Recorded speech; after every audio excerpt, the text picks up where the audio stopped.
बुलंदशहर का NH 91, एक महिला और उसकी नाबालिग बेटी के साथ बलात्कार, परिवार के सदस्यों से मारपीट और लूटपाट की घटना।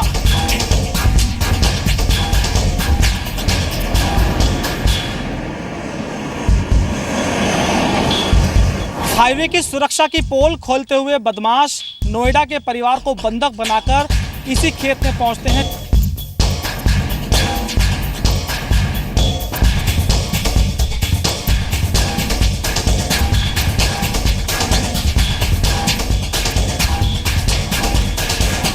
घंटे तक यहां पर दो महिलाओं के साथ बर्बरता बरपाते रहे वो बदमाश। इस विवेचना से रिलेटेड जो चीज अहम है वो उठाई जा चुकी है। जो बदमाश इस घटना में शामिल हैं वो पुलिस की पकड़ से अभी तक कोसों दूर है। नेशनल हाईवे 91 पर मां बेटी से बलात्कार, क्यों सोती रही यूपी सरकार? बुलंदशहर की पुलिस को अल्टीमेटम दे दिया गया है, उनको तत्काल इसमें कार्रवाई करनी है और कार्रवाई अगर नहीं होती है तो सख्त से सख्त कार्रवाई जो की जानी है अधिकारियों के खिलाफ वो की जाएगी। जो फोटोग्राफ हमने इनको दिखाई हैं वो भी चिन्हित हो गई हैं, उससे आइडेंटिफाई हो गया है। जो मेन इसमें कल्प्रेट है वो आइडेंटिफाई हो चुका है। अब हमारा प्रयास ये है कि हम जितनी जल्दी इनको गिरफ्तार कर सकें और इनको सख्त धाराओं में जेल भेज सकें। आज हम आपको बताएंगे बुलंदशहर हाईवे गैंगरेप का हबूदा कनेक्शन। घटनास्थल पर जो भी सबूत मौजूद हैं उनको पुलिस उठाए, लेकिन बुलंदशहर पुलिस कितनी संवेदनशील है सबूतों को जुटाने में, इसका एक जीता जागता उदाहरण हम आपको दिखा रहे हैं। जी मीडिया ये सबूत दिखा रहा है पुलिस की नाकामी का। जो सब आप देख रहे हैं यहाँ पर दरअसल जो खेत है, यहाँ पर सोने की चेन यहाँ पड़ी हुई है। हाईवे पर बंदूक की नोक पर आधी रात को हुए गैंगरेप की पूरी तहकीकात। 3 घंटे तक बदमाशों की बर्बरता और कहर सहने के बाद वो पीड़ित परिवार किसी तरह कई किलोमीटर पैदल चलता हुआ थाने के पास पहुंचता है। पुलिस आधुनिक हो गई है तो इस घटना को होने से पहले पुलिस ने बदमाशों को क्यों नहीं दबोचा? अखिलेश के अल्टीमेटम के बाद पुलिस के हिरासत वाले सच का पर्दाफाश। पुलिस बड़ी ही लापरवाह है, वो कैसे इन्वेस्टिगेशन कर रही है? पुलिस प्रशासन की इतनी बड़ी नाकामी। पुलिस तो यहाँ बिकी हुई है, थाने बिकते हैं, एटा मेन पुलिस से थानों की बोली लगती है। ये सरकार गुंडों की सरकार है। क्या लगता है जो गैंगरेप की घटना हुई है उसी मामले में उठाया आपके बच्चों? हमें तो बता ही नहीं रहे।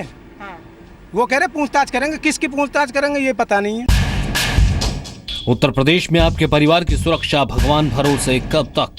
ये विषय आदरणीय गृह मंत्री जी के संज्ञान में भी ला दिया गया है और मैं समझता हूँ इस पर सरकार एक उचित संज्ञान लेगी।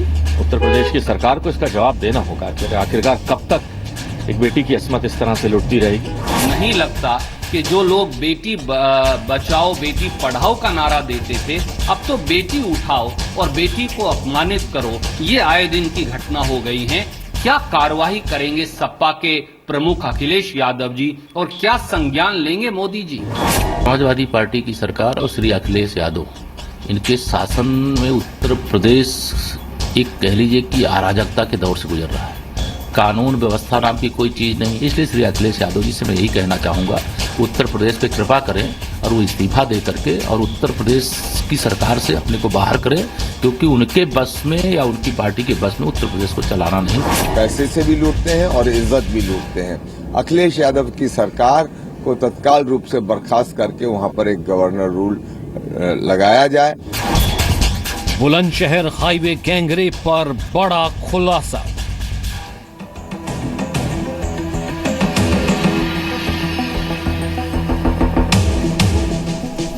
जहां उत्तर प्रदेश के बुलंदशहर में नेशनल हाईवे 91 पर मां बेटी से गैंगरेप के करीब 50 घंटे बाद 3 आरोपियों को गिरफ्तार किया गया है। लंबी पूछताछ के बाद यूपी पुलिस ने तीनों को गिरफ्तार किया। पीड़ित परिवार ने तीनों आरोपियों की शिनाख्त कर ली है। आरोपियों की पहचान नरेश, बबलू और रईस रूप से की गई है। इनकी उम्र 22 से 28 साल के बीच है। तीनों बावरिया गैंग के बताए जा रहे हैं। मुख्य आरोपी फरार है। उसे ढूंढने के लिए, उसे पकड़ने के लिए 8 टीमें बनाई गई हैं जो 4 राज्यों में तलाश कर रही हैं। दिल्ली, राजस्थान, पंजाब और हरियाणा, यहाँ रेड डाली जा रही है। पीड़ित परिवार को नोएडा से किसी अज्ञात जगह पर ले जाया गया है। राष्ट्रीय महिला आयोग की टीम पीड़ित की काउंसलिंग फिलहाल कर रही है। तो आपको बता दें कि 3 लोगों को पहले हिरासत में लिया गया था। फिलहाल अपडेट ये है कि तीनों को गिरफ्तार कर लिया गया है, लेकिन जो मुख्य आरोपी है वो अभी तक फरार है और उसे ढूंढने के लिए अब 8 टीमें पुलिस की बनाई गई हैं, जो कि 4 राज्यों में रेड डाल रही हैं और उसकी धरपकड़ की कोशिश कर रही हैं।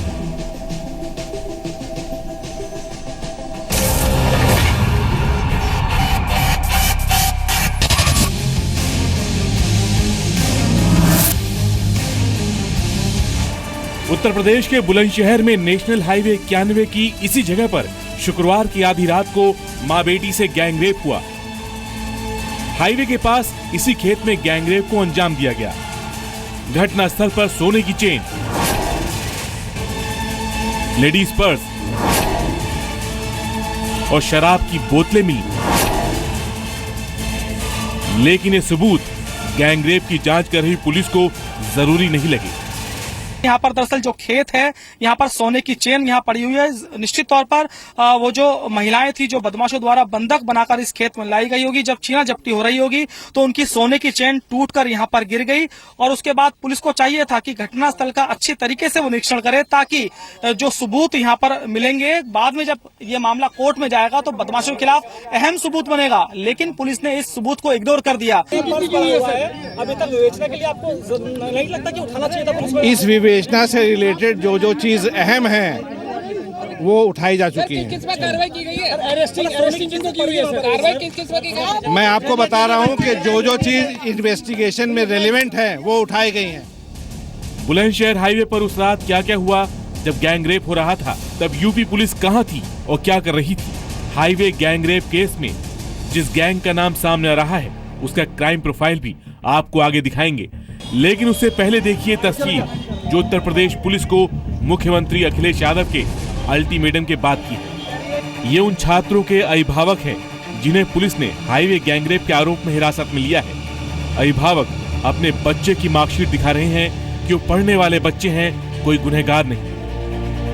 तुम्हारे बच्चों का क्या नाम है? जी ये नाम है, हमारी वाइफ ने बताया कि पूछताछ के लिए ले जा रहे हैं। अच्छा, क्या बताया कि किस घटना के लिए पूछताछ के लिए ले आ रहे हैं? नहीं बताया, बिना बात के उठा लाए। अब आपको यहाँ क्या पता लगा? क्या पता लगा है आपको अभी? यहाँ पर तो अभी कुछ बता ही नहीं रहे। हमें तो कुछ बताया ही नहीं है। हमारे बच्चे अधिकारी आपसे अब क्या कह रहे हैं? कुछ तो कह रहे हैं, को तैयार नहीं करे, पूछताछ करके छोड़ देंगे।